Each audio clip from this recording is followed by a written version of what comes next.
Are you ready to add some prehistoric charm to your sugar cookie decorating? Hi, I'm Leslie with Leslie's Cookies and Treats, and if you love decorating sugar cookies or you want to learn how, you're in the right place. Let's decorate together. So this is Tracy Triceratops, and she didn't start off so well, but don't worry, we're going to fix her. She was supposed to have a light purple belly, but I did the entire body in dark purple, so I scraped all the icing off, and we're starting again. And by the way, you can get this cookie cutter STL for 3D printing in my shop, and all of the supplies are listed in the description. This design is by Cuddly Cute Designs. It's a scrapbooking company, and she is allowing me to make it into a cookie cutter. And this is cookie number 2 of our Darling Dino's cookie set. And what you can't see behind my hand is I'm outlining her body with a dark purple icing, and then I'm going to use my scribe to settle that icing down and make sure that it gets all the way down to the cookie, and then I pop any air bubbles. Then I'm going to grab my lighter purple icing. All of my royal icing consistencies are about a 15-second lead consistency, and I'm just going to fill in the belly on this dinosaur for a wet-on-wet effect. And I apologize that my hand keeps getting in the way, but we'll figure it out together. Anyway, I piped in the light purple, and I'm going to use my scribe to settle it down. I'm not going to jiggle it too much right next to the dark purple because I don't want to give it a swirly effect, but I do want it to settle down and become smooth. So I set Tracy aside to dry for about 15 minutes, and now I'm going to come back in with my dark purple and outline the head, and then we'll go ahead and flood that in as well. I'm staying as close to the edge as I can, and it's okay to stop and start and turn your cookie turntable or your paper plate or your paper towel or whatever you're decorating on so that you can see where your line is falling and make sure it's close to that edge. And then I'm just going to flood this in with the same dark purple icing I used before, which, as I mentioned, is about a 15-second consistency. And I'm almost out of icing in this bag. I have to make it last for this entire cookie because this is all the dark purple icing I have, and I'll never be able to make it again and get it the exact same shade of purple. And now that my head is flooded, and that sounds kind of funny, my head is flooded, I'm going to go ahead and use my scribe and get my icing all the way out to the edge and smooth it out and make sure it's all leveled out everywhere. And because the body has already crusted over, we can move right on down to the feet, and I'm going to go ahead and put the outline in here. I'm going to do the same thing for both of Tracy's feet. And I'm just outlining it, and then I'll let it dry a little bit, and then we'll come back in and add the light purple later. And I set Tracy aside to dry again for a little while, and now I'm coming back in, and I'm just going to pipe in 2 arms.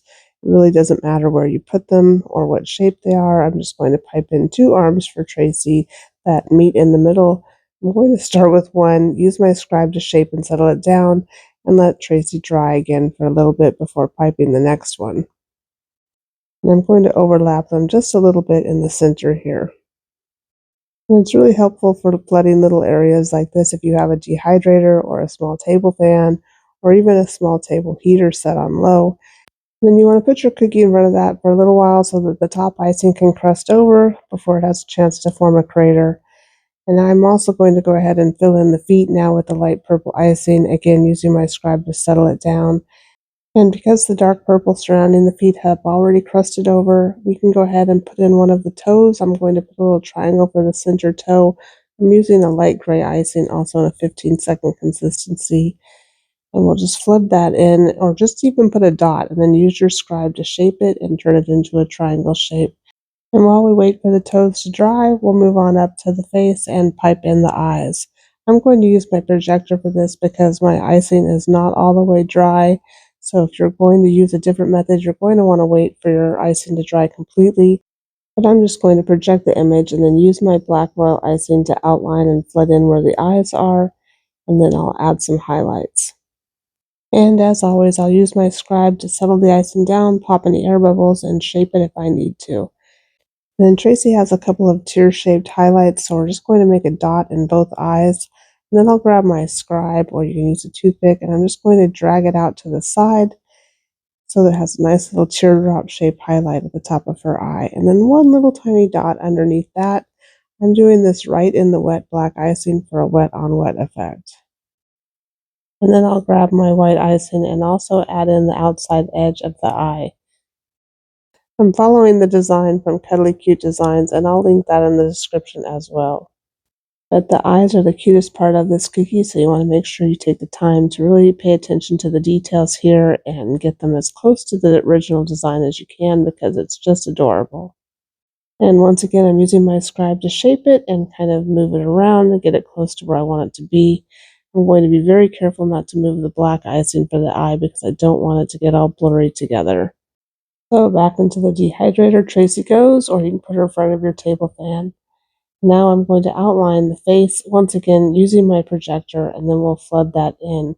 The eyes have dried and crusted over, so I don't have to worry about them running into the light purple icing. And I'm just going slow. We're going to overpipe this purple here. I'm trying to follow along the outline of the face as close as I can and keep my hand out of the way of the projector. You kind of have to angle it and hold the piping back at a little bit of a weird angle in order to do that. And if you don't have a projector, like I said, there's other methods you can use, the paper piecing method or the tissue paper method, but the cookie has to be completely dry when you do that. We'll just flood this area in now, being careful not to pipe on top of the eyes.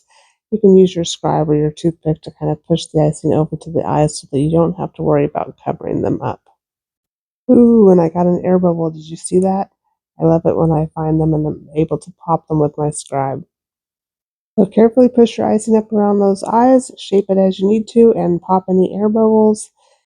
And then move back down to the toes because that center toe should have had a chance to crust over. And pipe 2 more circles on either side of the middle toe, and then we'll use our scribe to shape those into a triangle. So just stick your scribe or your toothpick into that toe, get it all the way down to the cookie, pop in the air bubbles, and then drag it out to a point at the top. And just do that for all of the toes, and then we'll set this cookie aside to dry. And once the face has crusted over, you can come back in with your gray icing and add the horns. I'm going to go ahead and just pipe one in here in a triangle shape, and then I will use my scribe to further shape it. And then we need to put another big horn right between her eyes, so you can make a triangle shape right here. Just go ahead and outline a triangle and fill that in, or you can make a big dot and then use your scribe to pull it up towards the top to create that triangle shape. Either way, you're going to want to use your scribe to shape it and make sure that icing gets all the way down to the icing underneath. Be gentle because the icing underneath is still wet, even though it has crusted over. And then we don't know where the other triangle is going to go yet, where the other horn is going to go. So we're going to go ahead and start with the bow loops. I'm using a pink flood icing that's a little bit too thin of a consistency here. It's maybe a 8-second consistency. I really need to thicken it up, but we're going to make this work for today. So make 2 more triangles or heart shapes over here for the bow, and then use your scribe to settle that icing down and shape it if you need to. And then I set Tracy aside to dry for about another 20 minutes, and we'll come back in now with the light purple icing, and we're going to just add a big round nose here for Tracy. So going right underneath that horn and the eyes, just make a big round nose, and then we'll flood that in. I feel like this cookie would be perfect for baby showers because this kind of looks like a big pacifier to me. So it would be really adorable for a little dinosaur baby shower cookie set. Do you agree? Does that look like it could be a perfect pacifier? Let me know in the comments. Anyway, I got some icing on this horn, so I'm just going to take a dampened paintbrush and brush that away. And now that the bow has had a chance to dry, I'm going to add the last horn up here in between the bow loops. So just go ahead and pipe a big triangle, and then we're going to pipe the center of the bow after the horn dries. So don't worry if it doesn't go all the way down and touch the bow loops, but I dragged some of the gray icing down there anyway. And then we'll set Tracy back aside to dry again, and then we'll add the center of the bow once she's crusted over. Couldn't that nose also look like a big bubblegum ball if we did it in the pink? Lots of ideas for decorating Tracy. Let me know in the comments what you would do. Anyway, the center of the bow is the last step with the icing, and then we'll set it aside to dry completely. And then I just keep obsessing with this dinosaur, so I'm going to mess with it some more.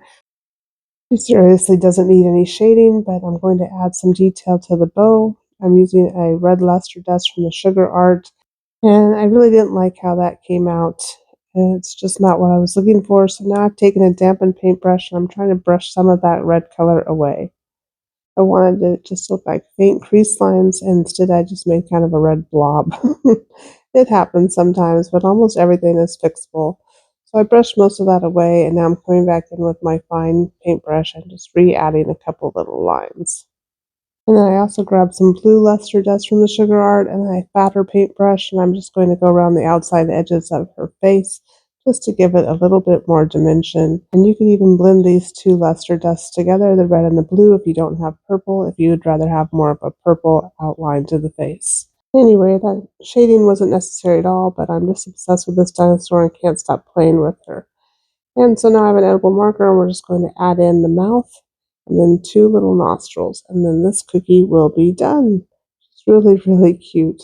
I hope you enjoyed this tutorial, as disjointed as it seems. I'm in the process of moving and my brain just cannot focus. Too much going on right now.